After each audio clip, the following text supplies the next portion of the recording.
keeper saved our bacon. And Adrian, owner of an auto business, sorry.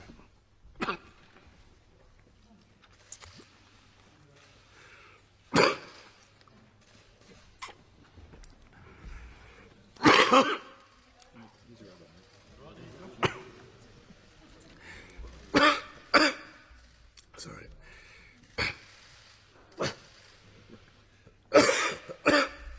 Lucky I've got some water. Too long a speech.